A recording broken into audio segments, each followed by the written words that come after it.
is your WESN News on the Hour. I'm Naomi Magnish. Thanks for joining us. Here are the headlines. 3 masked men rob a woman at gunpoint in Endeavour. Licensing Division fraud case dismissed due to delays. Imbird denies $1.3 million office renovation claim.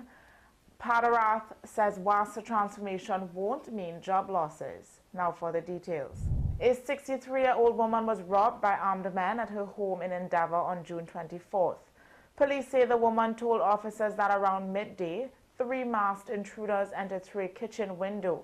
One of them pointed a gun at her and announced a robbery. She handed over a safe with $1,200 containing cash. The suspects escaped on foot. Officers responded but were unable to locate them. CCTV footage is being reviewed as investigations continue, led by PC Raymond.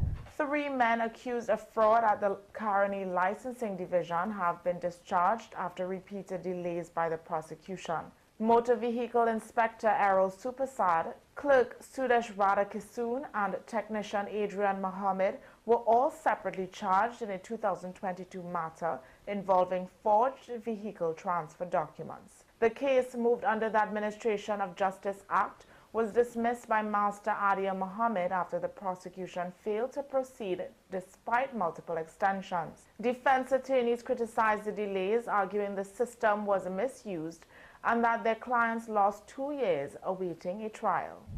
Former Public Utilities Minister Colum Imbird has rejected claims by current Minister Badi Padarath that $1.3 million was spent refurbishing an office during Imbird's brief time in the post.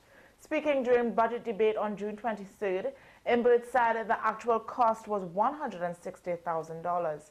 He accused Padarath of exaggeration and misrepresentation. Speaker Jagdeo Singh reminded Imbird that the matter was raised in a previous debate, but Imbird insisted he was replying to statements made by Finance Minister Devendranath Thakur, who said he stood by earlier comments. The House is set to meet again on June 27th. Public Utilities Minister Barry Padarath says changes at WASA will not lead to job losses. Speaking during the budget supplementation debate, Padarath said the former administration's plan threatened workers' job security, making it difficult for them to get loans. He claimed the current approach is boosting morale and productivity. Responding to opposition concerns about IDB funding, Padarath said discussions with the bank are ongoing and the transformation will be people-centered, not politically driven. He also accused the former government of underfunding WASA by nearly $500 million. But that's news to the hour on WESN. I'm Naomi Magnish. Thanks for watching.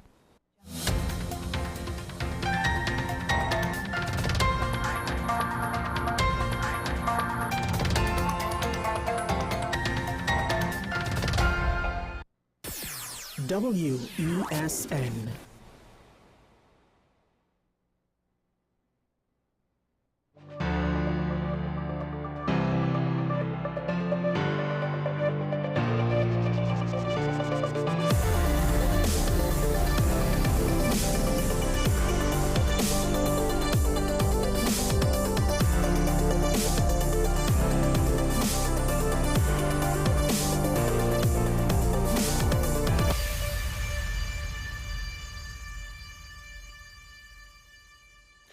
Welcome to Talking About Show. Michael Small here, and I wanted to start off speaking about, well, to some extent, not following proper procedure.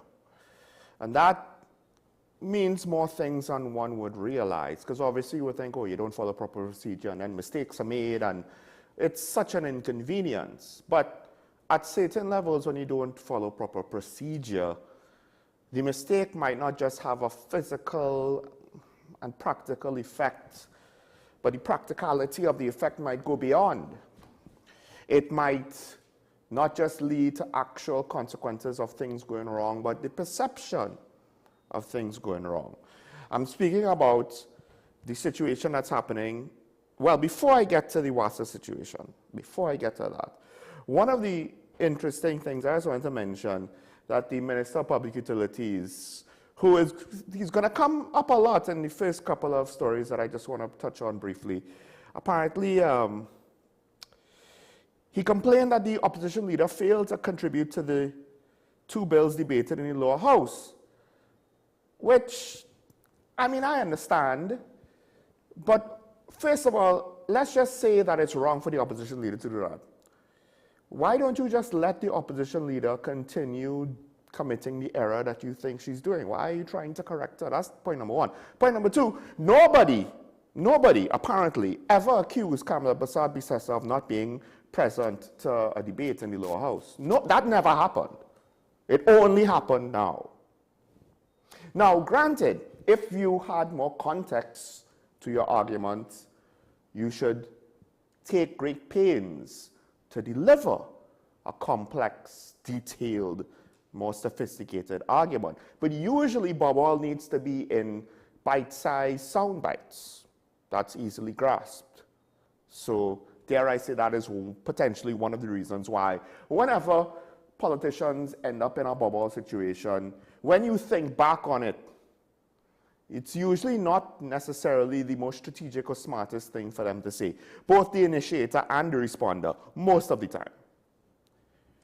But anyway, I'll leave that there, because let the opposition leader not contribute to debates, and in the long run, she'll sink on ship. But you have to be careful don't end up in a pot calling kettle black situation. Now, with that said, like I said, the Minister of Public Utilities is going to mention a few times this morning, because now there is the back and forth continuation over WASA between the current minister and the former minister. And here's the thing. We don't necessarily know enough of the details to say that former Minister Marvin Gonzalez and the former PNM administration would have ended up with a great result with WASA. Because it's not just what they intended to do, but then if they would have succeeded to implement it well. That's a lot of ifs when you really think about it, right? And it's not necessarily speaking to the same thing. Because yes, the specter of all the things that went wrong by their own decision making, not because of anything else, would obviously loom over any utterances by anyone from the previous administration saying, we had the right plan for WASA. But because that's essentially what's being said. And unfortunately, we take it with a grain of salt, because history says not everything they said was good ended up being good. However, one, Marvin Gonzalez's track record as the Minister of Public Utilities is not as bad as the PSA would like us to think. I think that's safe to say. Also, the PSA's track record as a union is not as good as the PSA would like us to think, because I guess I could only say that the current president is the first president that I have heard of that hasn't overseen some Bmobile in the PSA, but it's not like she's been there for a year or two. She's basically now reached. Give it time, and then we could see if the PSA has somehow managed to figure out its internal issues. That seemingly happens even when you change presidents the last time. But former Minister Gonzalez, well, two things. One, and I said this before, the situation with WASA and the WASA report and whatever did not involve government coming into office, seeing what was there, seeing what was pertinent and necessary, and making a decision based on as much information as possible. These were predetermined decisions done on the campaign trail, which technically you can't say is not part of the mandate, because they campaigned on it, they were voted in. So I understand politically why they would do it. Practically, on a governance level, doesn't mean I have to agree with it. So they're making sweeping changes at WASA that seem to be predetermined and potentially are predetermined in at least partial ignorance. Because again, if you're taking the union's word for it, that would be a conflict of interest situation if you really do the math. If that's the only perspective you're taking. Now, the former minister, Marvin Gonzalez, he had something interesting to say back when this whole situation first came to a head. And that is that certain people were basically undermining the CEO, and the CEO were reporting to them So maybe not undermining. He was saying the CEOs reported to them, and they had a direct link to the Minister of Public Utilities, and they were not as senior as the CEO. One of those names is Jevan Joseph. That's one of the names that the minister mentioned. I'm not saying what he did or did not do at that time. All I know is that apparently there's a new CEO of WASA. And let me just double check this. His name is Jevan Joseph. Now, the same newspaper had a slightly different spelling. There's an extra E the second go around. So technically speaking, maybe it's not the same person. In a country of size, that's kind of arguing semantics, right? Now, remember what I opened with, proper procedure. The former minister is claiming, hey, this doesn't look like it was done properly, right? According to him, so again, you have to counterbalance his individual reputation versus the administration, the previous administration's reputation, right? Which is unfortunate, but those are the breaks. That's who you align yourself with, for better or worse. According to the former minister, the outgoing CEO went through a rigorous process and was determined to be the best candidate for the job, whereas the incoming CEO is a hand-picked situation. And let's not forget what the last high-profile, a much higher-profile hand-picked situation than this was, aka Stuart Young. We all saw how that ended up, right? So potentially, maybe there wasn't best practices followed on firing and selecting a new CEO. Potentially. And then potentially, that leaves the current administration open to criticism, because when you don't follow best practice procedures, then you leave yourself open to people asking, hey, why didn't you be more transparent and thorough? Now, the former minister says when they did it, they were transparent and thorough. To some extent, I would like to see the detailed paper trail to show that, because you don't always see it. You can't just say it. But you know what? He's outgoing. The current CEO, what was the process? Remember, we had a situation with regards to process when it came to the merit list.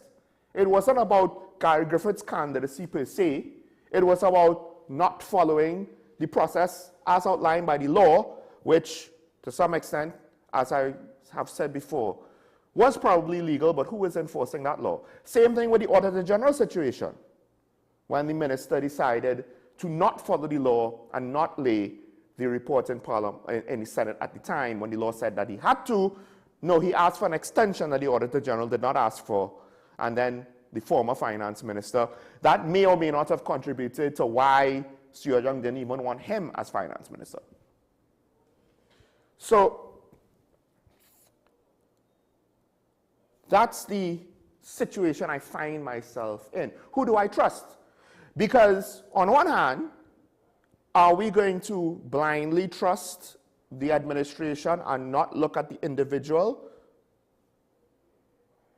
Because you also have to counterbalance the trust in the Prime Minister of the current administration with the perception of the minister, which is not as universal as his boss.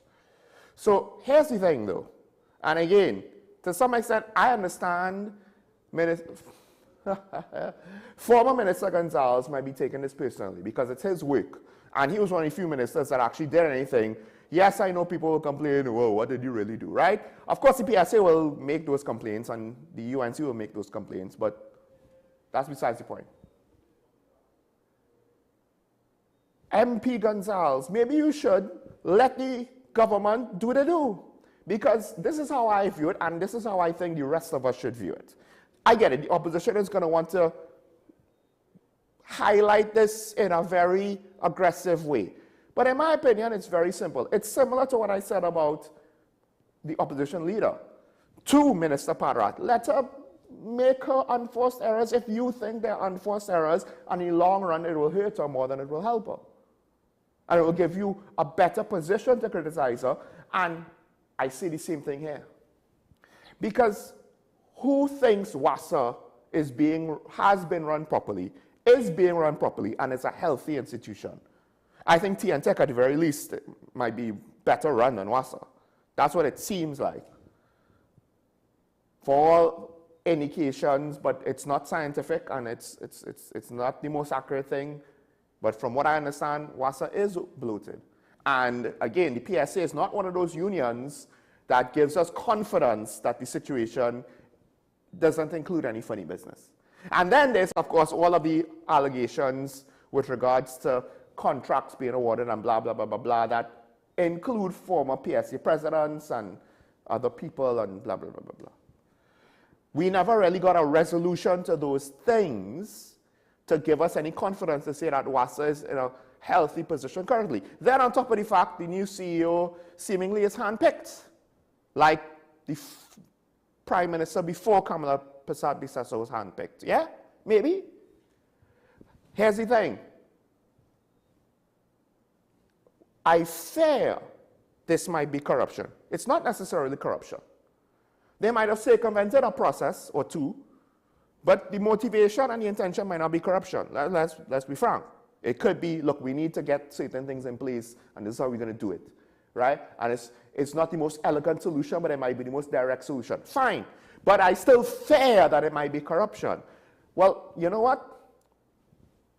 If it is, given the economic state of the country and the degree that I think WASA is unhealthy, and other people may or may not agree with that, if it is corruption, it'll probably come back and bite the administration in the rear end eventually. In a significant way, not in a minor way, unless they're able to spin it somehow, which is not impossible. And if it's not corruption, well then, we're either no worse off than we were, or we might actually see improvements. I'm not rooting for it to be corruption. I'm not rooting for the UNC, the current administration, Kamala Persad-Bissessar and her cabinet to fail. I don't want them to fail, because we already experienced a government potentially failing in multiple areas. I don't want to experience that anymore. This is supposed to be a new day, right? I mean, Stuart Young wasn't wrong. It's a new chapter. He just didn't realize that he wasn't going to be the author. That said, it could happen. But if it does, they'll get the natural consequences of such a decision. We don't have to do anything about it right now, because I do think it's a bad decision. I do think it's not necessarily, at least from what we see, good governance, but it is what it is, right? Like I said, they technically got the mandate from the election, so what am I supposed to say? I can't say I don't understand why they're doing it. No, I do understand why they're doing it. I still disagree with it, but it's just one of those things. If this is what they want to do, and it blows up in their face, well then, it'll be all on them. I'm not co-signing on this. But I'm also saying maybe it's not going to be that bad. We could still hope, but hey, last election kind of showed us what happened, you know, with false hopes. That's upon those who don't know. Because yeah, it seems like he was handpicked. And just by the way, a word of caution to the Minister of Public Utilities. If you're trying to be the next Stuart Young, you are doing a very good job charting that course to its, at least current eventuality. And that's all I'll say about that. A couple other things. First of all, there was a rideshare driver who was robbed. How it happened, it seemed like one hell of an ambush. He got a certain request, and when he arrived on the scene, essentially, the people who showed up and got in his car. And I don't know to what extent a much more cautious driver would have been able to avoid the situation.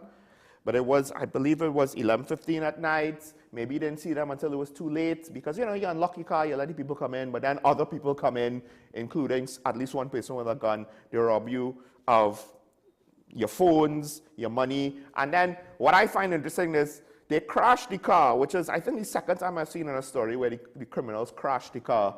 Although in this case, they weren't being chased by the police, so, you know, they had no reason to be hasty to that extent in their getaway. Luckily, the driver wasn't hit. Here's the thing. This is one more reason why I think we need a mass transit system. And to be very, very brief, right, the reason why I say that is, if we have a mass transit system, and then the mass transit system is not just how you get long distance, east-west or north-south. But then from the stations of that system, it's a hub and spoke model where registered maxis and taxis could pick you up and take you where you need to go home. What that means is people who are traveling will be funneling in limited choke points or locations. They'll have to funnel through limited access points, essentially, to the transportation system. And then you could put CCTV cameras there to monitor it. You could put police patrols there, and you wouldn't need to have police patrols and CCTV cameras everywhere. Now, there will still be certain vulnerabilities, but it will allow for a certain large chunk of the transiting public, especially at night, to require less officers and less equipment to have sufficient coverage so that it's not as easy as criminals. You're still going to have certain situations where I need someone to pick me up out of this house. It's not like people could walk from some back road for 15 minutes to get to a taxi stand or whatever the equivalent would be, right? You would want a direct car. So it's not going to solve all of it, but I do think it might help solve some of it. But I'll leave that alone for now. 5 students were charged with regards to the beating of the Holy Faith convent student.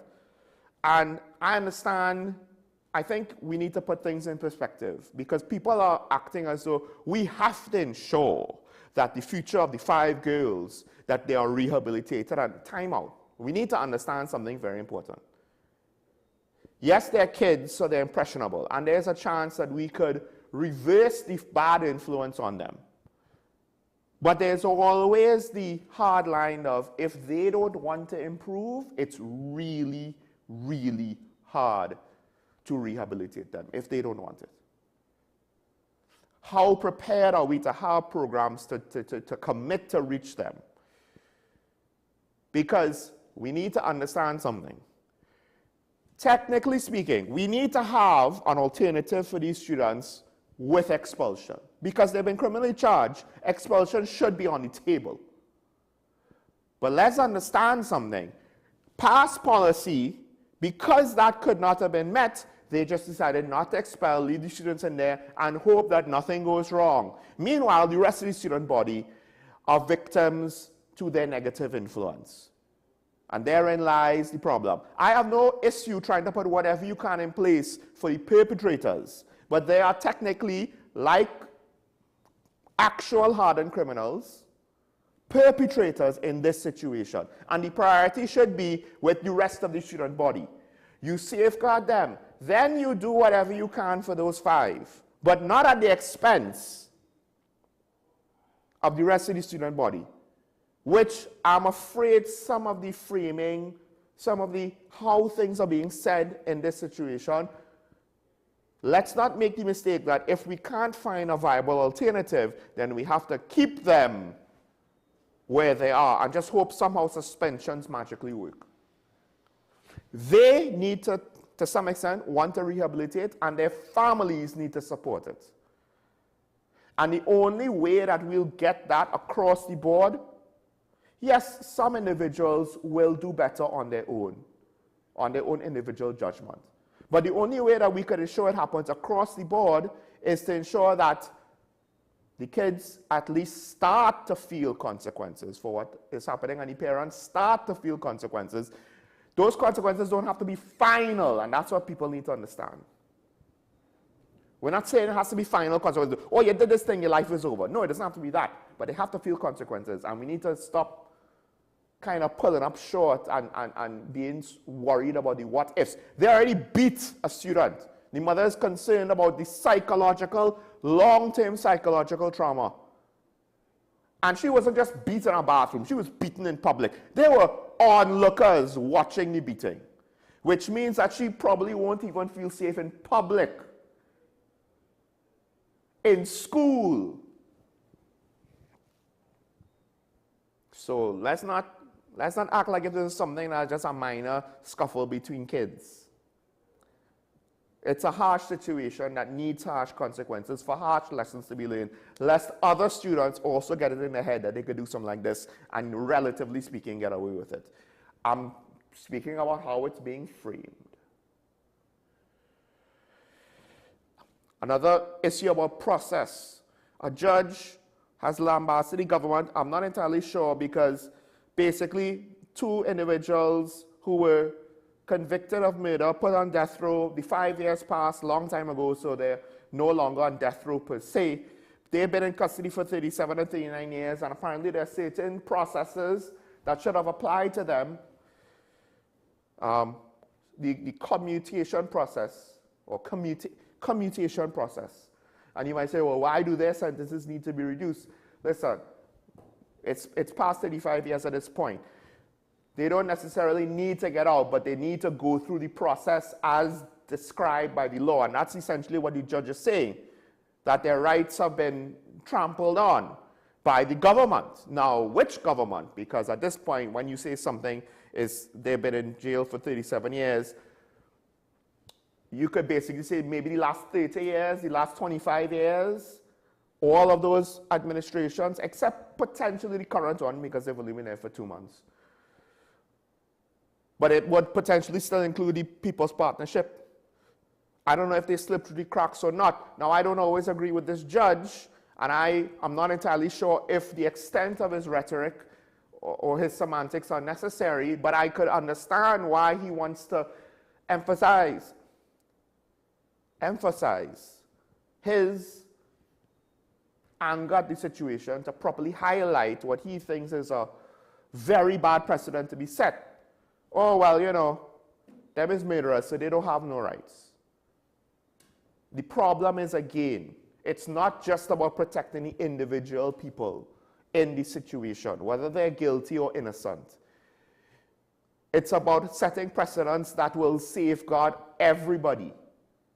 And that's what happens when you kind of trample on your procedures and your due processes and your individual freedoms. Because if it could happen to them, just wait. The inch will turn into a mile, it will happen to you.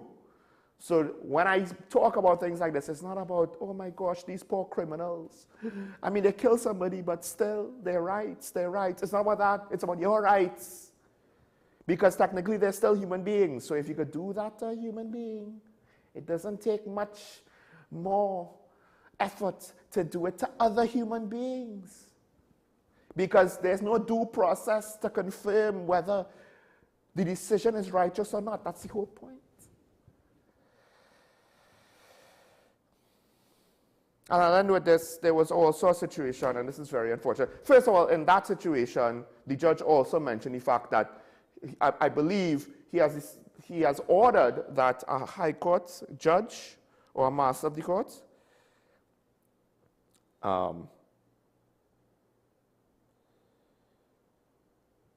to be resentenced. Sorry, the men be resentenced by a judge of the criminal division of the High Court, after which possible financial damages are to be assessed by a master. Yeah, that seems to be, you know, we don't sue about hot coffee in Trinidad and Tobago, but wrongful arrest and misbehavior by the criminal justice system, that seems to be the in vogue lawsuit in TNT, right? You can't go a week without hearing one. There's another situation where some men were accused of fraud at the licensing division. Somebody realized that his private vehicle may have had the ownership transferred illegally. That case fell through because apparently prosecution failed to show up, not once, but multiple times. To what extent? Because of that. And who knows? The men could be innocent, the men could be guilty. But hey, prosecution fell through. They could potentially maybe look to sue. I don't understand. Things like this, we can't have confidence that crime will be solved if things like this happen. Because even if these gentlemen are innocent, you can't tell me that every time prosecution falls through, that they're all going to be innocent statistically. All right, let's take a break. When we come back, more on policing, some stuff from yesterday that I want to get to, and a thought that I had last night. What could a war mean? And to be fair, it's not just the war, but what could a war mean to other aspects of our lives? And I don't mean just the oil and gas prices because of the areas where some of these wars are. We'll get to that and more. Stay tuned. This is Talking About the WS, and we'll be right back after this.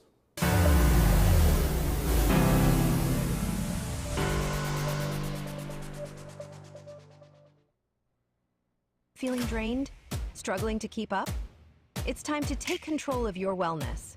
On this episode of Wellness Unlocked, we're diving into the key nutrients your body needs for all-day energy and balance. With 100% or more of your daily essential vitamins, plus added chromium to support healthy blood sugar, this is complete wellness in a single soft gel. Join us as we uncover how small changes can make a big impact on your health. Don't miss Wellness Unlocked. Watch now on WESN and take the first step toward better health. My name is Dr. Joanne Williams-Carroll, and I am the Director of Behavioral and Mental Health at the Community Hospital. At the Community Hospital, we believe in nurturing mind, body, and soul. Through our counseling and chaplaincy program, we will provide you with support and strength you need to help with your mental and emotional well-being. Give us a call. The Community Hospital of Seventh-day Adventist, where good private health care is affordable.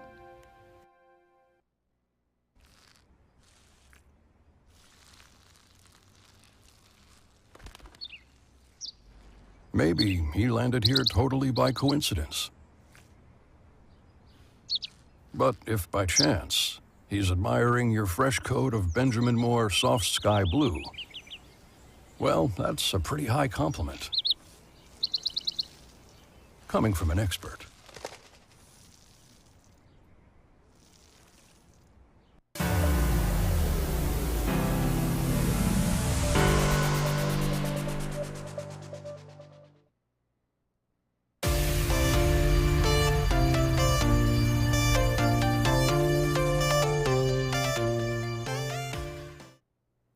And the first story that I want to get to, it came out, I believe, yesterday. There was a 2-year long-term law enforcement operation that involved multiple countries, including the United States, Portugal, Denmark, Spain, and of course Trinidad and Tobago. Our transnational organized crime unit, a vetted police unit, operating out in the Ministry of Homeland Security as reported in the Newsday and other papers. And they worked in conjunction with the Americans and apparently tracked a $25 million US cocaine shipment, that's $1.75 million TT, that originated here, got all the way to Portugal, and eventually law enforcement officials, through this multinational effort, got the drugs and arrested several people. The US Embassy, I believe, the charge d'affaires, made a statement. I want to commend our local DA agents, officers from the TTPS vetted unit, and the transnational organized crime unit for their diligence and professionalism. The United States will continue to support TT law enforcement agencies to address common challenges through the continuous cooperation, training, and resources. Now, I think at this point, if we want to see any serious dent on crime, we're going to need foreign help and intervention. Part of it is resources, part of it is extra security. It seems as though, if you read between the lines, the United States law enforcement bodies, and I don't know to what extent the embassy, is fully aware that not every officer in the TTPS is incorruptible. And to be fair, they have similar issues in their own police departments at home. This is not something where they're like, well, in America, this will never happen. No, they're not saying that. They're acknowledging a reality, an unfortunate reality of the situation. And the thing about it is, in America, this is why federal agencies, when they're doing their job correctly, are a good backstop to local police corruption. It's not as easy to corrupt federal agents because, in part, they're not from the area. They don't necessarily always are in the area. So as outsiders, there are less avenues to get to them. And I've mentioned this before in various ways, right?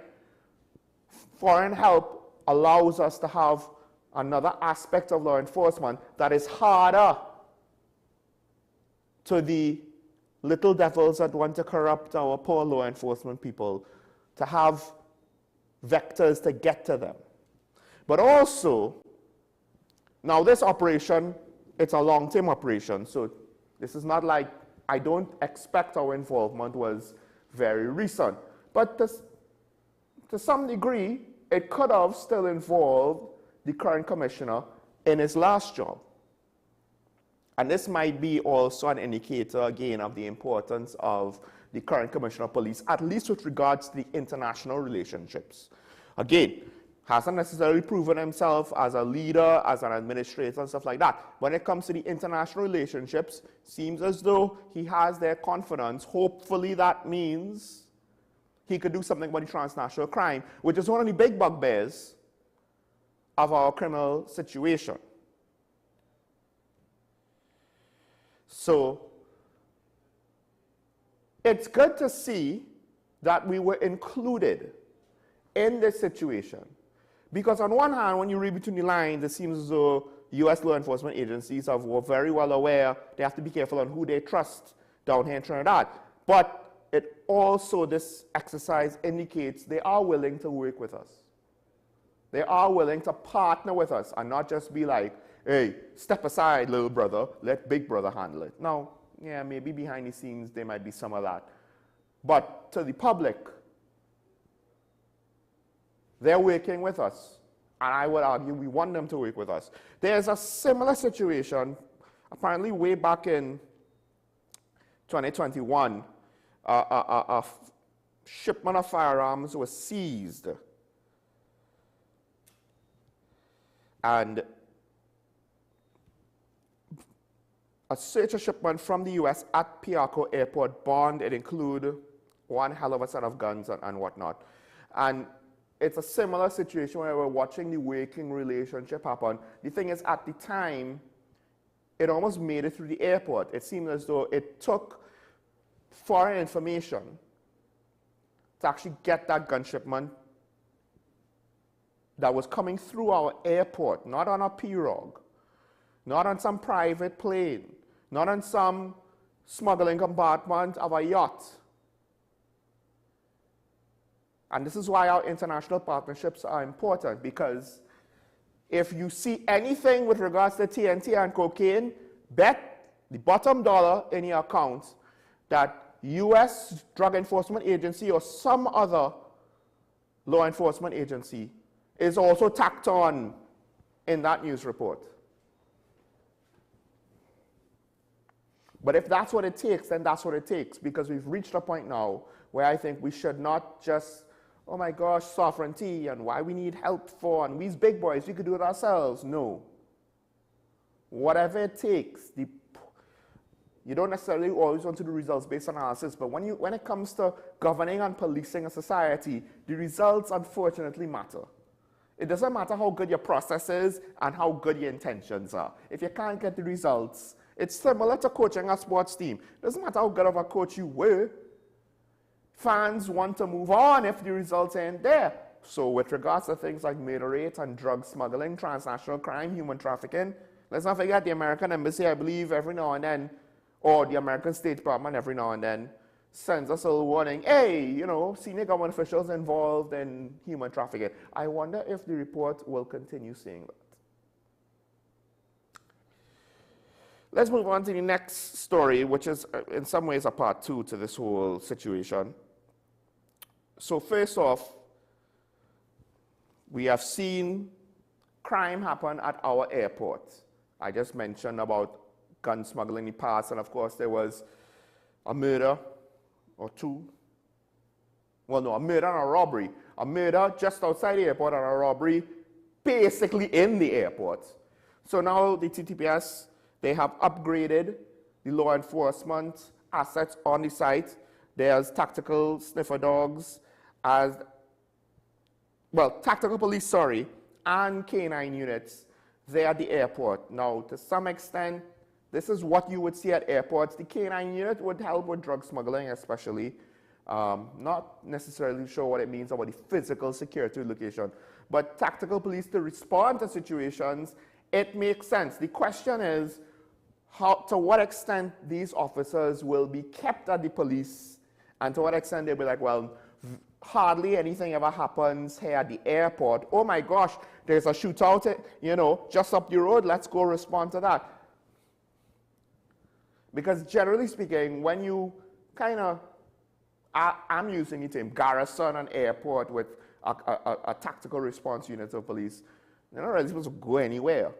But given our limited resources, you know, at some point, not necessarily the unit themselves or the police at the airport, or even in the immediate vicinity that's dealing with whatever crime that might be going on, but at some point on the national level, they'll be like, well, is this the best use of the asset? I don't know. But I could appreciate that, look, at the end of the day, the TPS is trying something relatively new. Hopefully, they're getting money to buy the food for the dogs, because during Gary Griffith's tenure, that was one complaint, which I find very unfortunate and ridiculous. Officers had to pay for the dog food for the canine dogs themselves, as well as the horses. But the horses are so ceremonial, but how practical? I don't know. But this is all, to some extent, perhaps we're seeing the work of the new Minister of Homeland Security, Roger Alexander, and the Commissioner of Police. Now, Minister points out that these incidents could have a profound impact on the country's image, and that's kind of true. It's one thing to have a travel advisory. It's another thing for the travel advisory to say, well, the airport's not safe. You might land, look to get lunch, and get robbed in the airport, which, again, it doesn't actually happen. But to some extent, civilians trying to avoid crime, it's all about potential.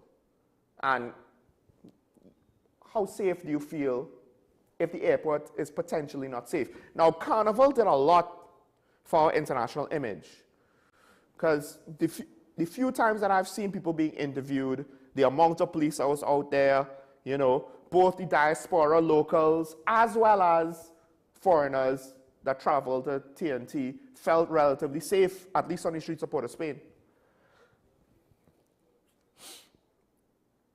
So,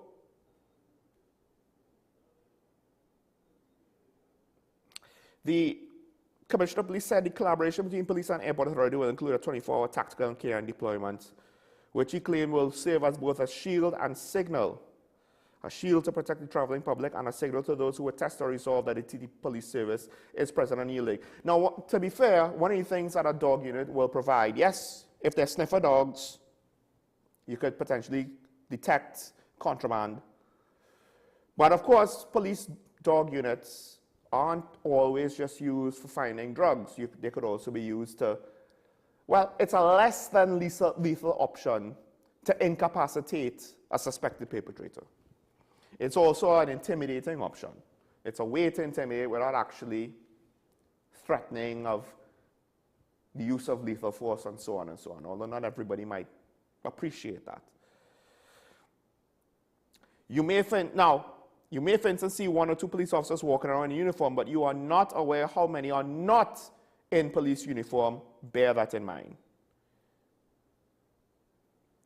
So, we'll see how it goes. It's a partnership with the Airports Authority. It's a very sensitive area. Now, one of the other things that came out was that the Minister of Homeland Security met with a foreign private, I guess you could say consulting, US-based security firm, Guidepost Solutions. This, I think, is interesting, depending on what comes out of it. The individuals that were met, the president of Guidepost Solutions, who has experience in law enforcement, and the chief operating officer, who is a former acting assistant secretary of U.S. Homeland Security. That's who met with our Minister of Homeland Security. Potentially, what they come to offer, I mean, the obvious things would be various systems and technologies they could consult with regards to things we could invest in, new systems. A little bit more on one of the things I hope they are potentially advocating for and might be practical, right? They offer a whole list of technical assistance in the TNT police service, our immigration service, prison service, fire service, right? and the minister pointed out, we can incorporate to interconnect our services because we are looking to go digital. They have brought some ideas to us. We hope in the not too distant future to speak again so we can have people coming and going, so we can improve the quality of service coming to the people of TNT. We do need to update a lot of things. Just the giving out tickets, it's technically been digitized, but the implementation of it has caused more problems than solutions. And even the Minister of Homeland Security, in the capacity as a media personality, kind of spoke to that. I don't necessarily want to always speak about it because to highlight that is not always a good thing. A deficiency in the police service, that is. The use of technology. Part of it will be digital records, digital connectivity to officers in the field, on a unit level, whether it's on a vehicles, foot patrols, whatever. That will help with both better communication, more detailed communication, more timely information. Hopefully it would help deal with more timely response times. But also, when police encounter a situation, they could kind of get to the bottom of it faster, more efficiently. And it's not, well, once you involve an incident, be prepared to kind of spend, the night in jail because it's going to take them forever to sort it out. But there's one other thing that I'm hoping comes out of this, because last night and this is where we get to the war in Ukraine. What tends to happen is when you have wars then lead to technological advances. And some of those technological advances then filter down to the civilian population. The internet, I believe, started off, I could be wrong, but I believe it started off with the Defense Agency computers. GPS, I believe, started off as a military program, and essentially military GPS, at least in its inception, was a lot more accurate than civilian GPS. What civilians got were a degraded, accurate device because the militaries use GPS as a targeting system, not just as a navigation system. But the point is, they put the satellites up there, and then civilian services were allowed. Now, of course, what we see in Ukraine is actually, ironically, the reverse. Civilian drones were started to be utilized. Yes, technically there have been military drones for a long time, but civilian drones were started to be utilized in Ukraine on the battlefield, and of course ways to utilize them and ways to improve them were of course to be had. And that's been going on for quite a few years now. So then I thought, well, surely drones should be used in police services. Now, they are, but it's not as widespread as I thought it would, at least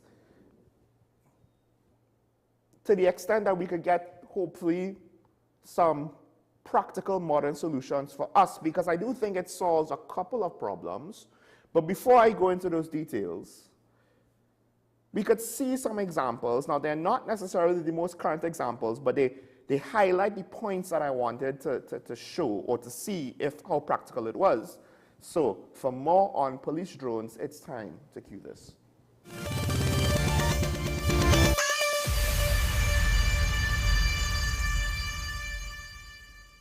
In Redmond, Washington, the first cop on the scene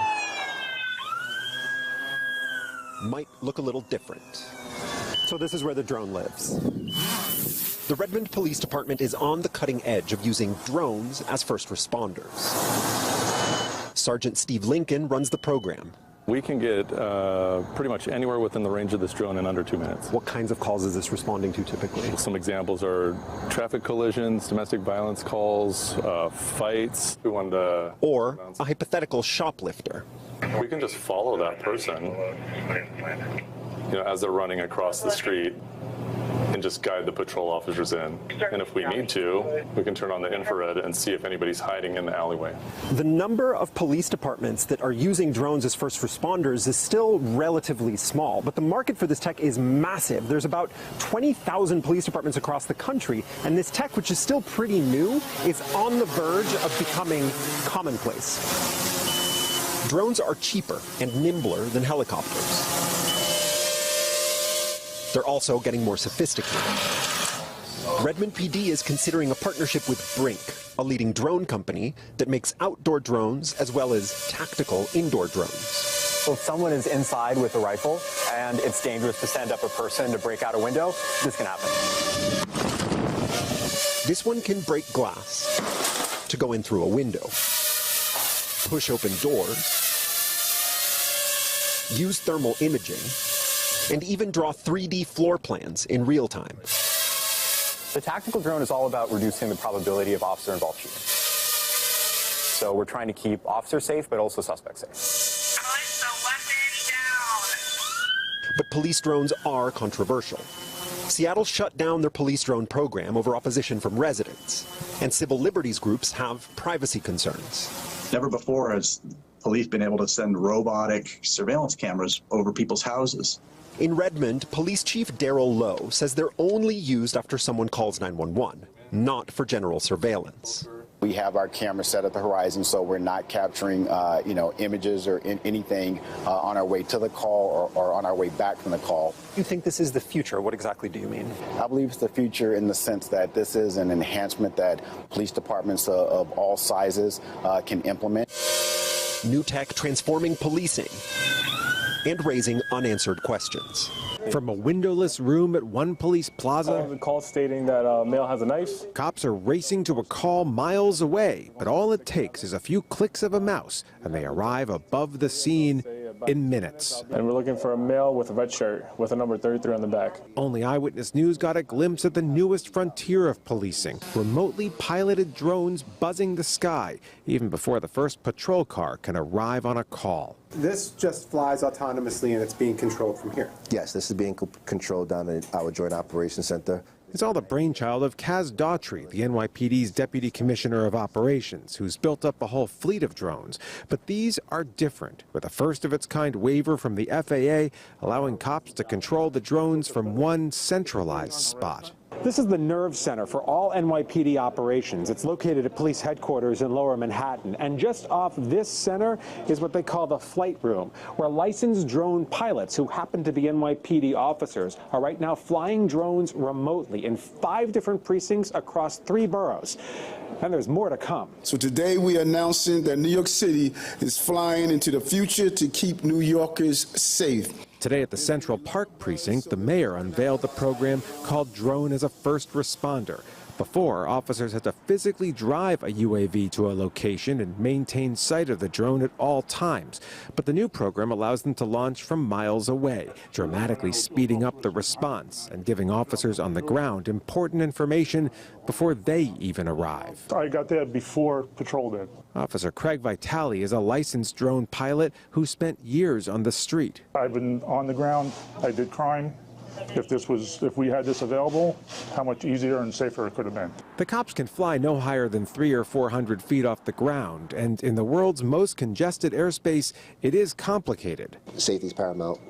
I always emphasize on safety. If the connection is lost, the drone is designed to return to base on station house rooftops for now in 5 precincts in Brooklyn and the Bronx, along with the one in Central Park. The FAA permit will last a year, and cops say they're keeping close track of their successes in this pilot program they hope will transform policing to new heights. One of the things with regards to our local law enforcement situation is we would love to have helicopters to provide overwatch. When there's an incident, traditionally that's what they were used for. They would go to the scene, they would identify what's going on, they would scout it out, they would report in to the responding units. If the suspect is trying to run, they could help keep an eye on where the suspect is going, because the eye in the sky could follow it with line of sight a lot easier than people on the ground. And then it makes it hard for criminals to evade law enforcement in a situation like that. But the problem is helicopters, they're kind of expensive. Now, we tried the blimp, and some people say the blimp wasn't that bad. And, to some extent, I can understand why people would think that. But for whatever reason, it didn't work out. The thing is, drones, as it was said, and it's fairly obvious, right? They should be cheaper than helicopters. Now, unfortunately, it doesn't necessarily mean that they're cheap, but not only should they be cheaper than helicopters, I actually also suspect they probably would be cheaper than a CCTV camera system. Because while an individual CCTV camera, even a high definition CCTV camera, because you would want a similar high definition camera on the drone. So on a one-for-one comparison, the drone is going to be more expensive than a single CCTV camera. But a single camera, right, could only look at a single street corner, what have you. It's static. It can't follow a suspect, and it also can't, you can't pick up the camera and send it to the location of the incident in question. It can't respond to anything. This is why the helicopters in major metropolitan cities, at least in the United States, I'm not entirely sure if Europe uses helicopters to the extent that the Americans do, but this is why they were so valuable. They could be the first eyes on the scene. Hey, what's going on? Well, there was a guy who was shooting a gun, he was wearing this. So even if he escapes before officers on the ground reach, because they have to go through traffic, they are limited by geography. Helicopters aren't limited by that, but so too aren't drones. They could reach their first incident and start feeding information to other police units, recording the situation, so there's an actual record of what happened. It's not just a he said, she said. And if necessary, if the suspect in the situation evades the police on the ground because he runs or flees the scene before they could reach there, could continue to track them. Now, like I said, it's not necessarily cheap. It all depends on what you want, what kind of capabilities you want, very generally speaking, because, of course, if, let's just say that Minister Alexander wants to have drones for the police. I don't know if he does or he doesn't. But again, watching the war in Ukraine and all the talk about drones, I'm thinking, well, it's cheaper than helicopters. How expensive can it be? Well, it can be quite expensive. I still think it might be a more cost-effective solution. Starter drones, they might be as cheap as $1,000 US. Of course, the capabilities might be limited, but it could go up depending on what kind of advanced systems you want. The first clip, they had thermal imaging, right? More high-resolution cameras. Also, speed, flight endurance for the battery, right? Probably the range with regards to the transmission, so how far it could fly while still being controlled. And just also how the flight endurance also equates to how long it'll last in the air, how long it can physically fly, and how long it can keep up with potential suspects. All of these things will factor into the cost. Certain models that are probably more high-end and more necessary for police work, they could be $10,000 to $30,000 US. Still cheaper than a helicopter. Now, in theory, it's not as though we're going to need hundreds of these things. Right? We might need a handful to cover the general Port of Spain area, you know, maybe one or two to cover areas like Diego Martin, Chaguanas, etc., etc. And as you saw in New York, now the thing with New York is what made it revolutionary was, according to FAA rules, in the past, police officers in New York, they would have to go on the scene, launch the drone. They would need to have their eyes always on the drone because New York, there's so many airports around and the airspace has so many commercial flights that it's a bit of a headache, which is why they have a ceiling. Now, Piarco's location potentially will give us, not to the same degree, but a similar set of concerns. But again, you keep the drones at a certain level. Although I did see a private plane fly so low, it almost crashed into the ground. But that's a them problem. We could initiate regulations to say planes have to be at a certain altitude and, you know, once they're not within takeoff and landing, drones will have certain areas where they can or cannot fly. And law enforcement drones might be able to have a bit more leeway with regards to that flying in proximity of an airport because, you know, there is that danger. But again, for safety and security, right, we could figure that out. Like I said, to have a CCTV camera system throughout the country might cost more than $30,000 US. Because ideally, you would want all the cameras to be high-resolution cameras. Every major intersection on the highway, you want cameras going in every direction. And then to some extent now, or to what extent do you want CCTV cameras in neighborhoods? Because the clips brought up the fact that people are afraid, police cameras, mobile, flying over houses, what they might see. So in the case of the smaller police department, in the first clip, they said, well, when going to a scene, the cameras are pointed to the horizon, and then, they look down when they reach the scene. Because you will get incidents in private homes. And when there might be a potential domestic violence situation or home invasion in your house, you can understand if the police have less concerns about general privacy issues, because you would want the police to actually come in to help treat with whatever situation you find yourself involved in that you don't want to have to deal with yourself, because that's not your job. And it actually allows, because the cameras are mobile, it actually allows in some ways for them to be less invasive. Because yes, one of the ways to deal with home invasions is if you have CCTV cameras in every neighborhood, because then you could track who comes in and out of the neighborhood. But therein lies the problem. There is no way to get around the fact that you are recording everybody that comes in and out of a residential area. That's kind of invasive. Now, it's not to say that there isn't room for CCTV cameras, but having drones would allow for greater coverage, and then maybe you just concentrate CCTV in certain heavily urbanized areas, certain strategic locations, entry points into Port of Spain, on the East-West Highway, on the North-South Highway, entry points into San Fernando, Chaguanas, etc., right? Certain heavy trafficked areas, you could have CCTV cameras to kind of always have that coverage, so when you're trying to track down suspects, it could help. Drones aren't omnipotent. I believe, generally speaking, they are limited by 40 to 50 minutes of flight time.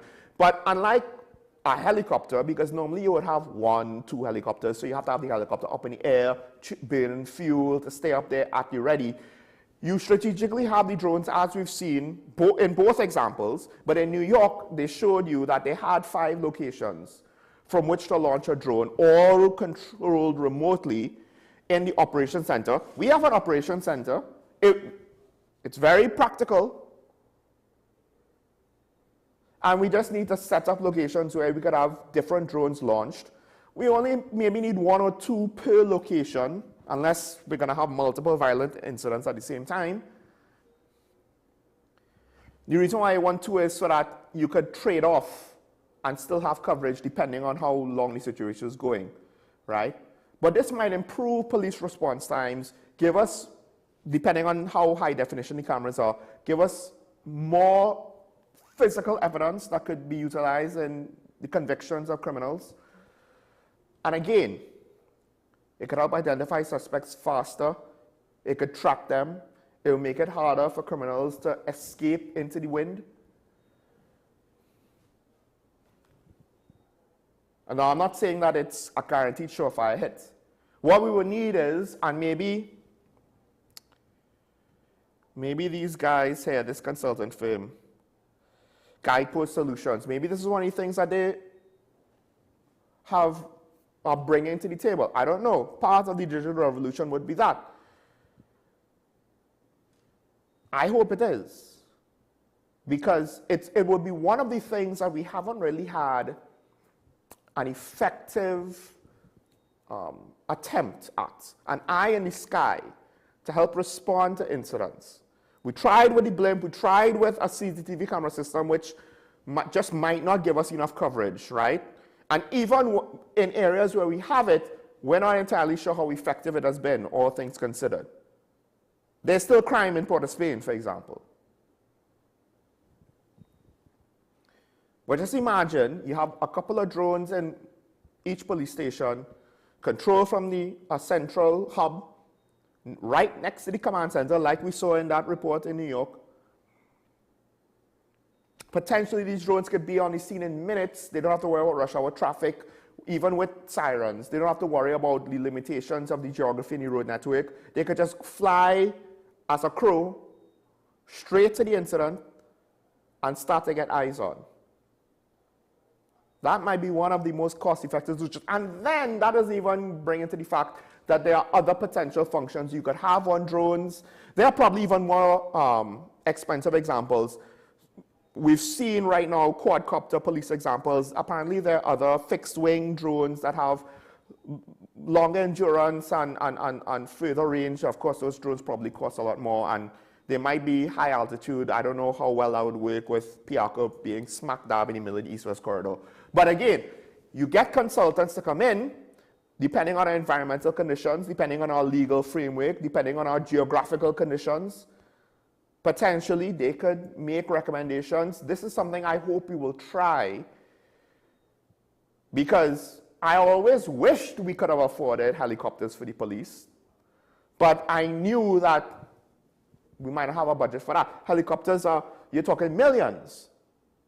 I believe millions in US, not just millions in TT.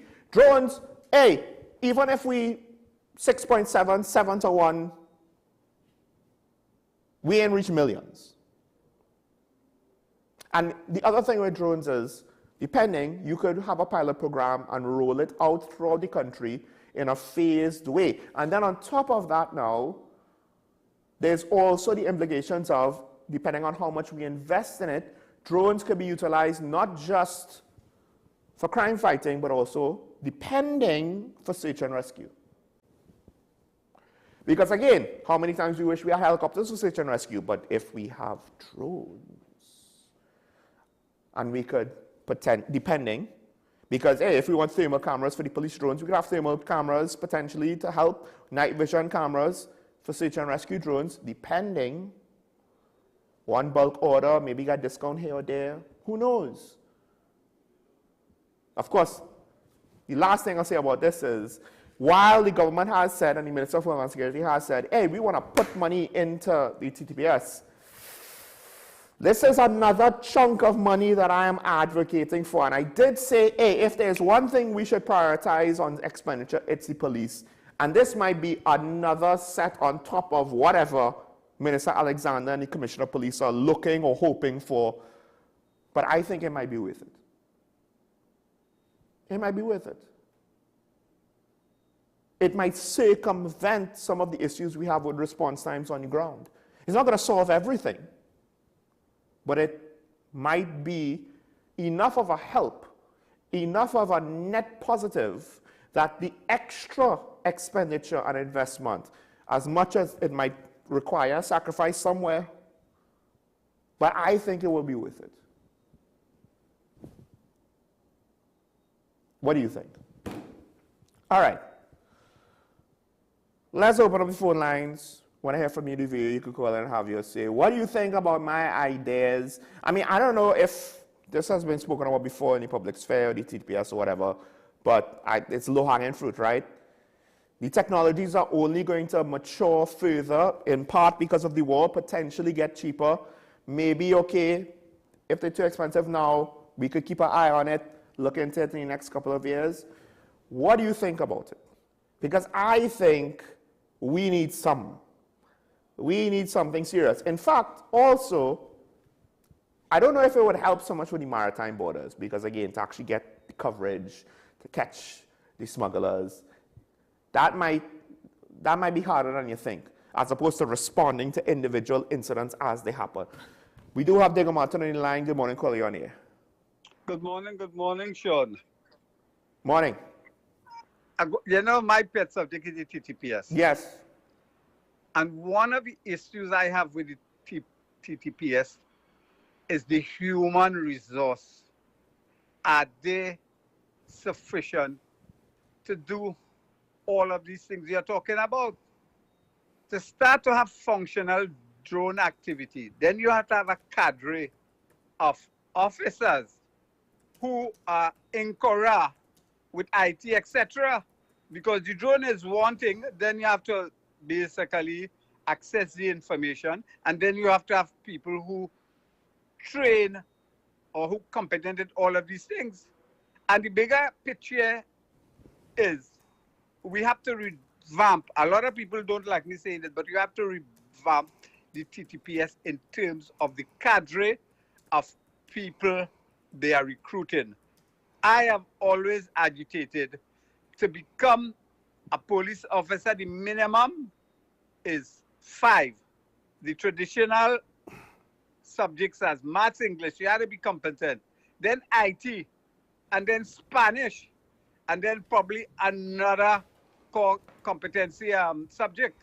The fact is, we have 70, 80, 90,000 Venezuelans here. And then you have to get an interpreter. And then when it goes to court, it's a whole layer of new expenses. We have started well. We have chosen a new commissioner of police, and he appears to be on the ground running out projects, activities, etc.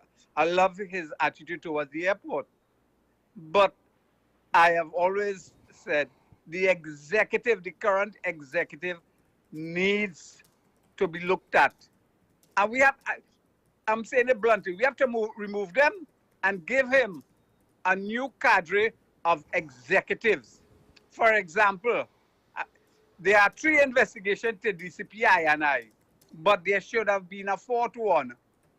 The very first one, where the Police Service Commissioner should have investigated DCP INI before the promoter to DCP INI when she was I believe a ACP or senior officer.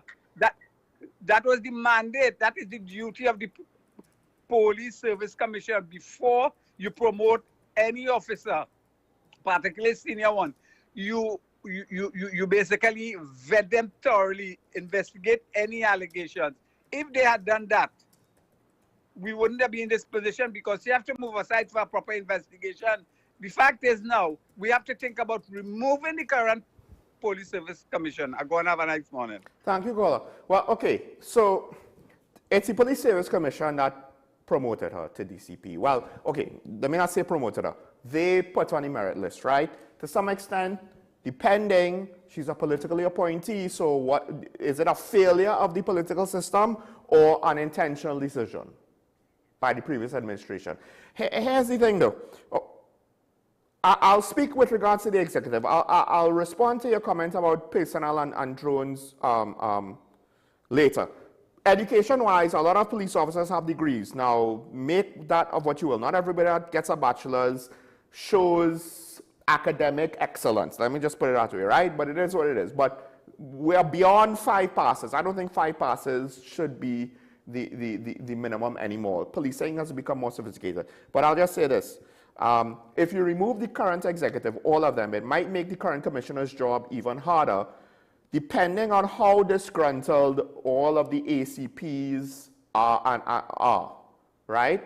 And then, of course, now who you're going to replace them with. Now, maybe that's a way to get them on your good side, because you replace them with somebody disgruntled ACPs. I don't know. There's also the substantive senior superintendents who were also bypassed, right? So it's not so simple. I do think, I'm not ready to give up on DCP Benjamin, but DCP Martin, there's a lot of question marks there. We have St. James on the line. Good morning, caller, on here. Caller, good morning. Yes, good morning, Sean. Morning, morning. The headline one is housing. We have they say we have a shortage of housing.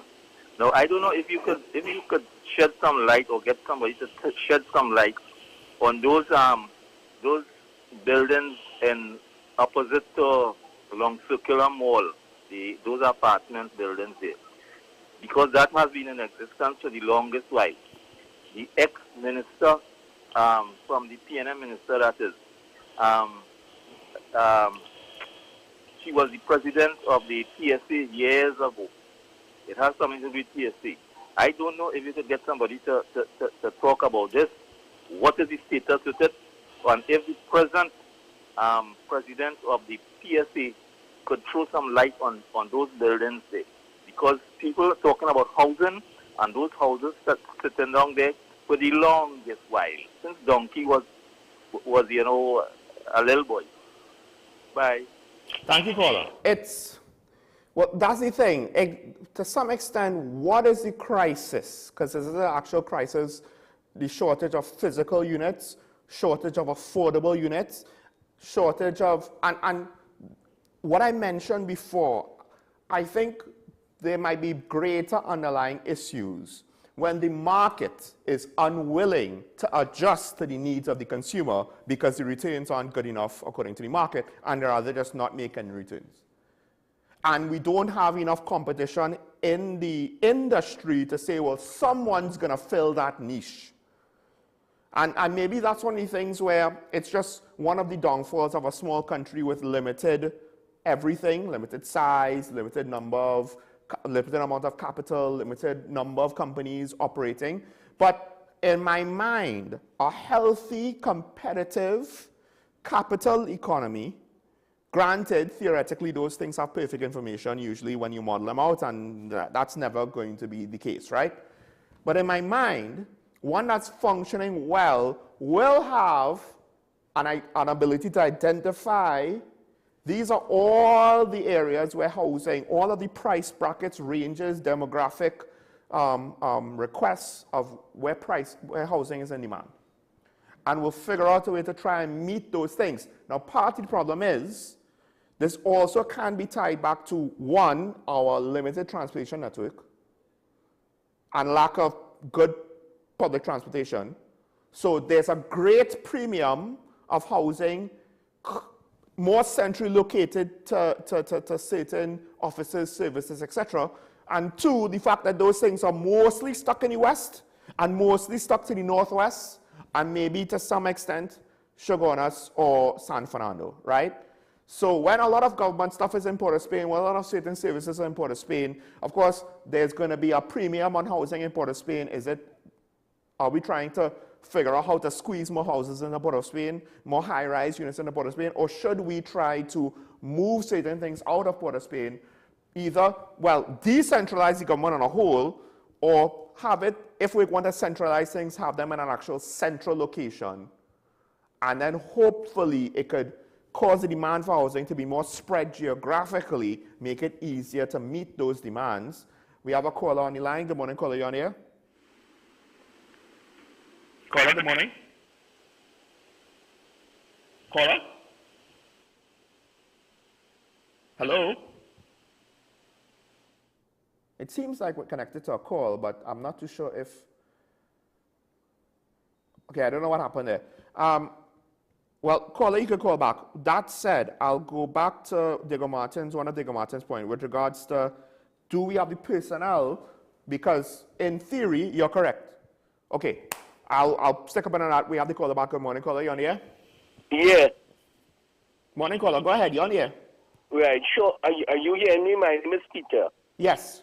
All right. About that housing situation, I want to suggest, just bear with me, instead of giving the people finished houses, maybe we could give them plots of land, you know, and assist them with the financing. Because I've been noticed a lot of times people get in houses, and the houses aren't what they're expecting. And also, the people could fit the house according to their pocket and what they want. You see? I want to say something else, if you don't mind, Sean. Go ahead. Those houses opposite Long Circular Mall, you mean there are some problems with it, some teething problems? I don't know if that was sorted out. And as the caller previously said, yes, that has been going on for years now. For years now. And that is a waste of taxpayers' money. So, according that, those houses really should be looked into, and maybe somebody could go and do something with it, and it could become an asset. But if it sits down there, it is a waste of taxpayers' money, Sean. That is my contribution. Thank you, caller. I mean, caller, that is why I am speaking about my wish that the private sector could meet most of the, I'm not gonna be naive and say they're gonna meet all the housing needs, right? I'm not that naive. But most, because you're asking for an entity which around the world is said to be inefficient. Even the US government, even governments of Europe, Canada, doesn't matter, Scandinavia. Now, maybe to some extent, certain countries like the Scandinavian countries, Finland, Denmark, you know, certain European countries that are smaller, they are more efficient than others. But generally speaking, government bureaucracy has its inefficiencies. Why are we then going to assume that we could solve a lot of our needs problems that are potentially commercial needs, right? We're not talking things like policing and road repair, which needs to be done by the government. Housing doesn't need to be done by the government in theory, right? But they're inefficient. Why do we expect them to efficiently deal with it? Because as you pointed out, it's very easy for money to be wasted when government is trying to provide services for things. That's why ideally you only want them to provide services for things that only they could provide. The collective will of coming from or being paid by taxes that come from everybody to pay for communal products, communal services, right? That no one individual in their personal capacity as a citizen has responsibility for, because that's not fair, you know? So I have to maintain the road in front of me, but I don't live in a heavily trafficked area. There are some people who live in heavily trafficked areas. It won't be fair. Let the government do that, right? But housing, that's one of those things where I understand, you know, the allure of low-income housing provided by the government. And as you pointed out, is it always what you want? Let's not forget, one of the issues is, with regards to housing, the housing shortage, is to try to find a solution to squatting. And this is where your suggestion is very pertinent. The problem with squatters, it's not like in the States where you see people go in someone's apartment, go in someone's Airbnb, go in someone's basement and squat. At least not yet. Please, I hope we never get there, but I think we're way too politically incorrect to allow that kind of squatting here to be widespread that you see in the States sometimes. But the problem we have here with squatting is people building on land they don't own. What does that imply? The problem is they don't have land, not that they can't afford to build a house. So, caller, this to me seems obvious. But then now, the distribution, who deserves it, and again, one of the reasons why I'm wary about government even doing that is just to say who deserves what. Government ain't going to be efficient about it. That's why for the laptops, I'm like, let's not try to have qualifiers, just give them all laptops. Why not? That might be more efficient in the long run and less expensive than to trying to figure out who deserves what, and then you have to have a whole separate office just to decide who is within the brackets and then who is going to sue because they were unfairly treated and blah, blah, blah, blah. We have a couple of comments to get through. We have a couple to get through before we close the show. I guess we'll go in order. We have a first comment here. It's a two-parter, quite long. So I don't know if we could show it. Yeah. So the Chinese embassy in Moscow has published a list of countries that the United States bombed after World War II, and then they give us a list. Now, quite a few of these countries, like Cambodia, let me just see here. I think they're missing some, but Laos, Cambodia, Vietnam, that's all with regards to the Vietnam War, right? They have certain Latin American countries, certain Middle Eastern countries. I'm not entirely sure if all of these things are legit. Some of these things like Kuwait and Iraq, like you're including Kuwait, really? I'm pretty sure Kuwait wanted the coalition to liberate Kuwait and therefore had no issue with Kuwait being bombed because there was an invading army in Kuwait, and so on, right? But I understand, the list is long. Unfortunately, America is the most powerful military in the world, and when you are in trouble, you do want the world policed. Yes, we don't like it. It's a derogatory term. It's used as a joke, right? I'm using it sarcastically. But let's just say Venezuela decided to go on an adventure. Who are we going to call? France? China? Definitely not China. They can't project power that far, right? Yeah, the next part quick before we have a caller waiting on the line. So, very, very, very, very long. I understand that. I hate to say this, but you know what separates the United States and most other countries? First of all, the French Foreign Legion is operating in wars in Africa, right? You don't hear about that. Then, of course, they have wars between various countries in Africa. You don't necessarily hear about that. Then, of course, why don't you also point out the fact of when Middle Eastern countries decide to wage war on each other? Not talking about that. Then there's the fact that, hey, I get it. How many wars of conquest in all of this bombing has America undertaken? How much new territory did they take? They didn't actually hold Afghanistan and Iraq. They failed at nation building. They wanted to turn them into democracies. Unfortunately, they didn't know what they were doing on that front, right? The comment is too long. China's position that the United States is not qualified to speak from any moral position. Well, given the fact that China is arming itself, they don't have any potential direct threat from the sea to their livelihood per se. The rate that their navy is growing suggests that they want to do more than just defend themselves. I don't know if they want to reclaim assets that defaulted because of Belt and Road. But China is in no moral position either. At the end of the day, there's good reason why so many countries kind of look at them with suspicion and ask America to, hey, please protect us. There's more I could say with regards to China, but I won't. A lot of people make the mistake. You assume, first of all, America is not like us. We're similar. We're Western democracies. We consume a lot of American culture. They're not like us. We can't judge America like how we'll judge ourselves. We definitely should not judge China like how we would judge ourselves or America. We make the mistake across the board as humans to assume that all other humans are exactly like us, think exactly like us, have the same motivations, hopes, and dreams like us. People's Liberation Army of China is not the army of China. It is the army of the Chinese Communist Party.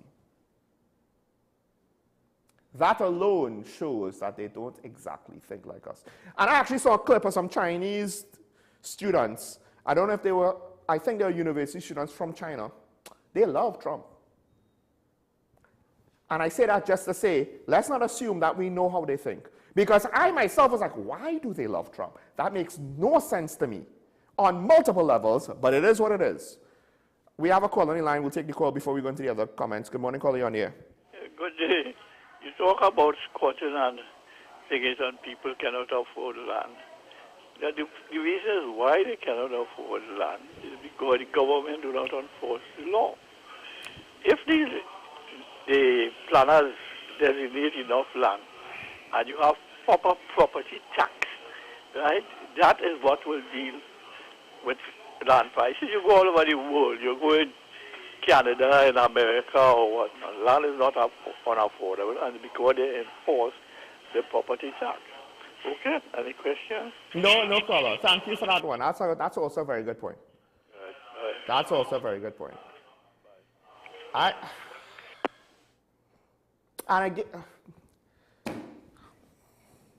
Now, when you take the whole property situation, I think when you add it all up, it's just to show that there's a lot of things involved, and it's not just, oh, well, we need affordable housing. But part of the problem is, you know, the politics wants an easy solution that you could just tell the public, you want an easy photo opportunity, right? We'll give you housing. And to some extent, squatting, we have to wonder, to what degree is it at times ignored because they don't want the bad photos or the bad press of we're kicking people out of their homes, but they're squatting. I don't know. Let me just go back to the long comment.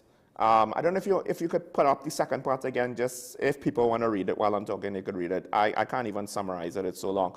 I'll just say this, because again, party list includes Kuwait, who basically invited the coalition to do whatever was necessary to remove the Iraqi army out of Kuwait. Here's the thing that people also underestimate. The difference between the United States and everybody else, I started to say this and then I got sidetracked, is that the United States in most cases can and everybody else can't.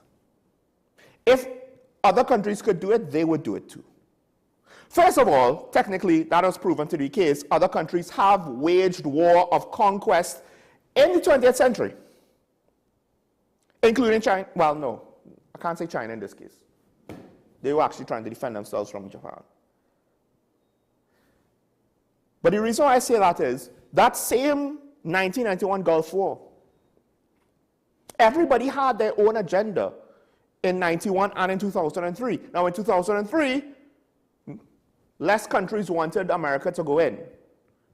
And I think that had less to do about the ethics of the situation and more to do about it didn't jive with their agenda. Remember, Iraq was a buffer against Iran. Now that that buffer is gone, Iran has been unchecked in the last 20 years, right? I believe even Saudi Arabia didn't want Saddam Hussein to be gone because he was nice smack dab in the middle between them land-wise and Iran.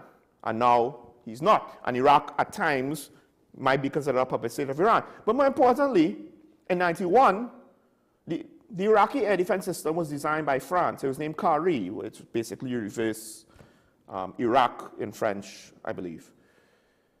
The French didn't want America to systematically destroy the system that Iraq purchased from them because it would make their arms sales look bad, like what we see in Russia with the Ukraine war. France had an individual agenda at the beginning of the coalition's attempt to dislodge Iraq from Kuwait. Iraq, who, the reason why they were bombed was they went on an adventure, and like I said, Kuwait asked America, hey, please come and deal with these people. Saudi Arabia also was like, please come and prevent them from doing the same to us, because Iraq at the time had the 5th largest army in the world. But with all of that, in the face of naked aggression, there was still some politics from France that said, hey, could we maybe find another solution? And eventually they had to concede that the answer to that was no. But the point is, especially with the Middle East is the easiest to see it, individual nations have their own agendas, not just America. You think this statement by the Chinese embassy does not have an agenda? Did you see what happened to Hong Kong? Let's just say the people of Hong Kong, their reality changed.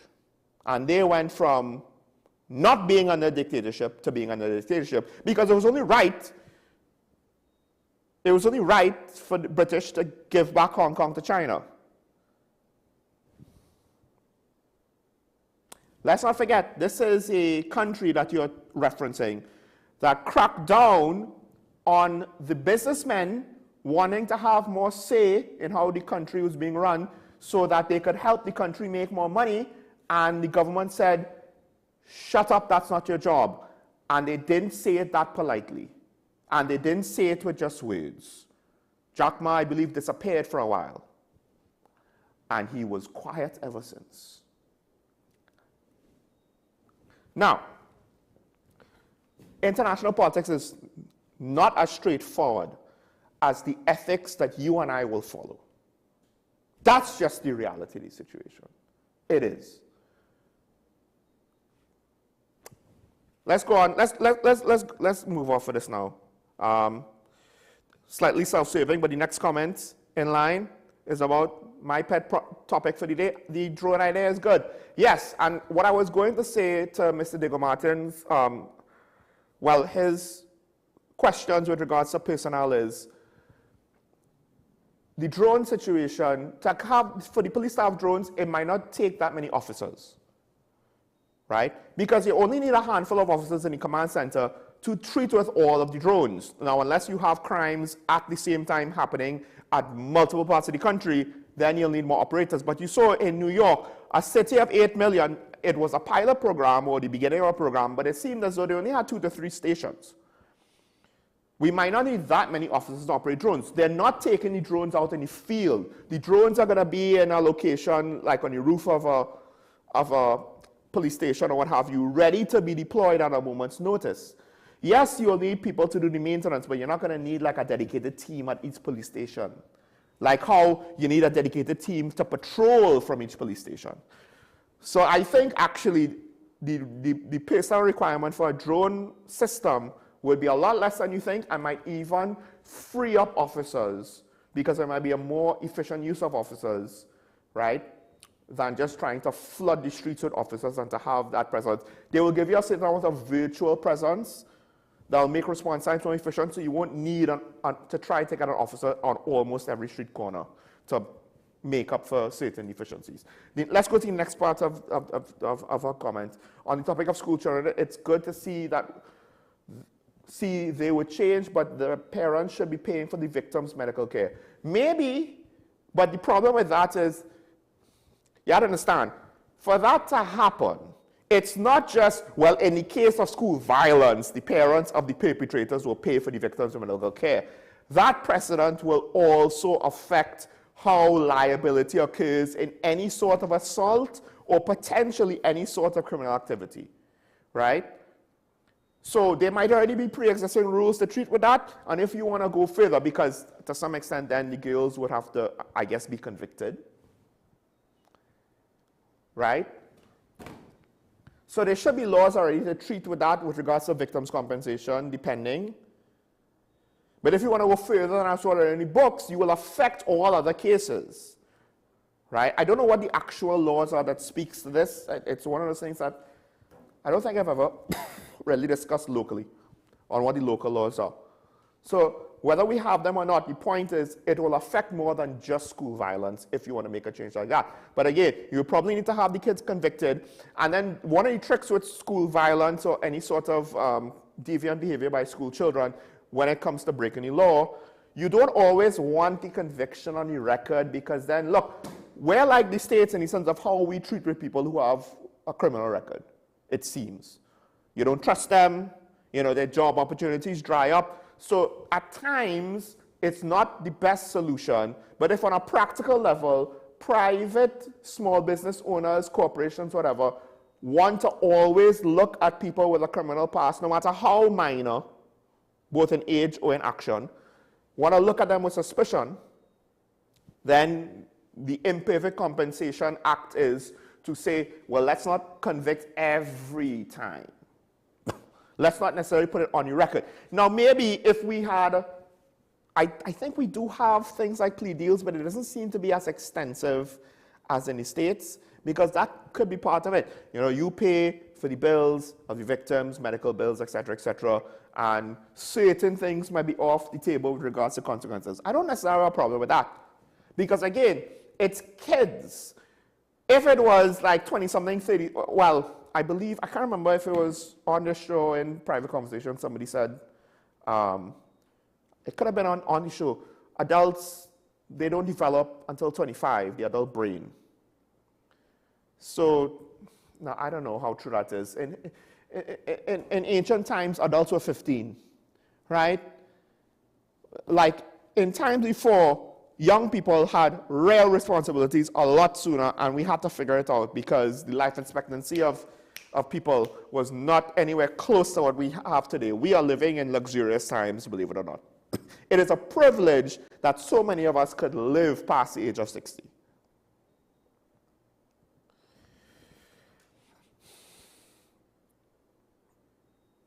But we have reached a point where, whether it is by our modern design or actual biological necessity development, it's further down the line for humans.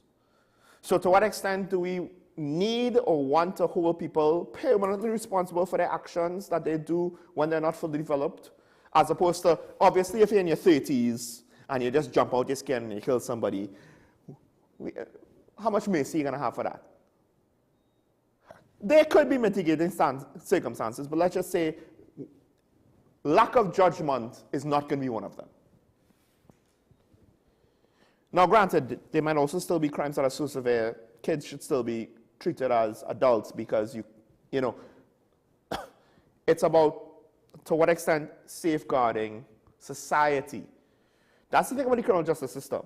Justice is not about revenge or vengeance. Justice is not about trying to get you back what you lost, because in the case of physical harm, like with this kid, the medical bill could be paid for, but her psychological balance of how she views the world, to repair that is going to be a long journey that the perpetrators could never compensate for.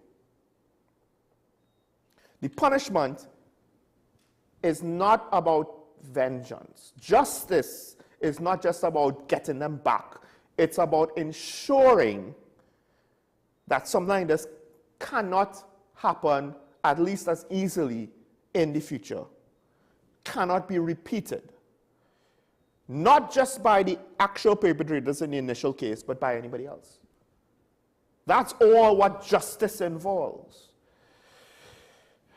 But to be fair, financial liability for criminal acts could help, but then this assumes they have the means to pay, right?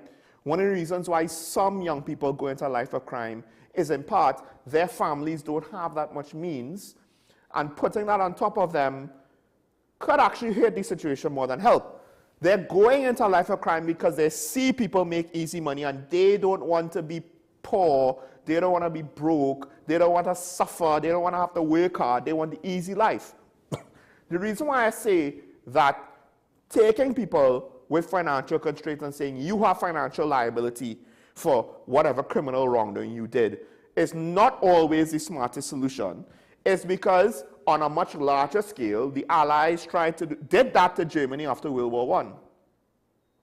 They made Germany financially responsible. They had to pay reparations because they lost World War I. What happened was potentially the economic hardship that was further inflicted on Germany helped create a situation where a man rose to power, and the rest is history. Because he was able to rebuild the country. But part of how he was able to do that was he was able to say, blame them, blame Jews, blame the Allies, blame France, blame England, blame everybody else. Don't blame yourselves. The responsibility lies on everybody else. And now we will take back what they took from us, hence World War II.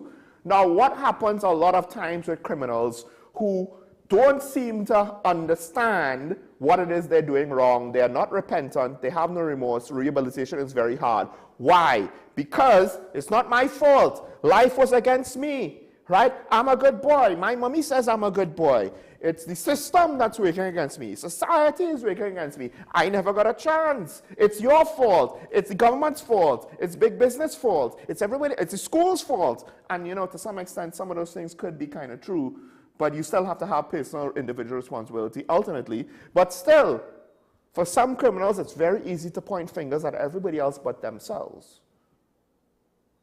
And you can see a similar thing happen, just on a much smaller scale, where instead of having a hard consequence that could hopefully say, okay, don't do that again, or else you will experience this again.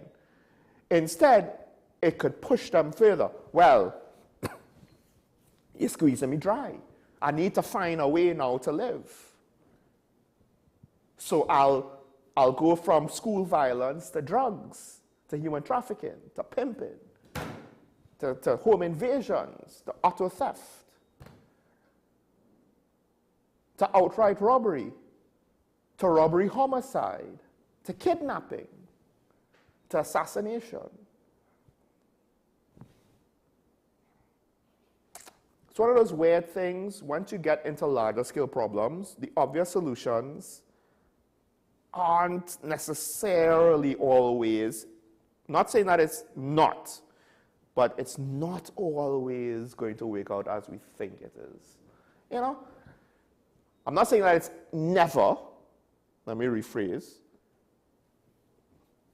but there's always a chance that things won't be so easy, work out so cleanly, because once you get individual humans involved with their individual mindsets and their individual responses to different factors, stimuli, circumstances, you will always get responses that you can't anticipate.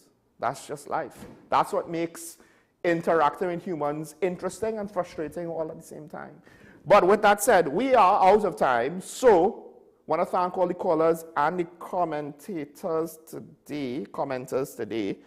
I do appreciate the comment. Don't think the commenter that put the post about China calling on the US. I do appreciate the comment. In fact, let me kind of give a counterpoint to my own arguments. Not everything America does is great. A lot of times it's a very clumsy response. It's not an efficient response. It's a wasteful response. I agreed with the liberation of Iraq. I just disagreed with everything that came after. And then one could say because of that, for that reason, maybe they should have never gone into Iraq in 2003, if they can follow through properly. You know, it's like having a child, but then you don't know how to raise a child. Well, then you shouldn't have the child in the first place, because now you're out to be responsible for that child. And whether they like it or not, America is responsible for what happens to Iraq. And we are responsible for what happened to us. So, try and have a good day. It's going to take a lot of work to get us from where we are to where we would like to be, but we could do it if we all collectively make the effort. Stay safe. Remember your allegiance to the Republic of TNT, our twin island republic, and to each other. And never forget, it's nice to be nice. Even when we disagree, we could still be civil about it, unlike some parliamentarians, so that we can see each other and maybe show them a better example. Not that they would take it on, but still, we want to see each other in a cheerful mood tomorrow. Bye-bye.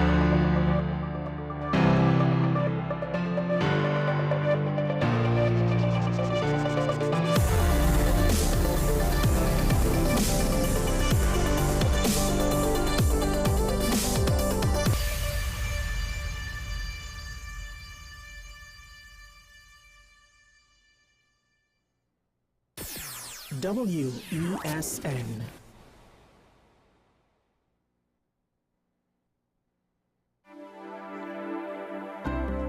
Hi, I'm Claudette, radiographer at the radiology departments at the community hospital. We offer high-quality service with state-of-the-art equipment in X-ray, ultrasound, CT, and mammogram. Come, our friendly staff awaits you. Give us a call at 235-5479. The Community Hospital of Seventh-day Adventist, where good private health care is affordable. Feeling drained? Struggling to keep up? It's time to take control of your wellness. On this episode of Wellness Unlocked, we're diving into the key nutrients your body needs for all-day energy and balance, with 100% or more of your daily essential vitamins, plus added chromium to support healthy blood sugar. This is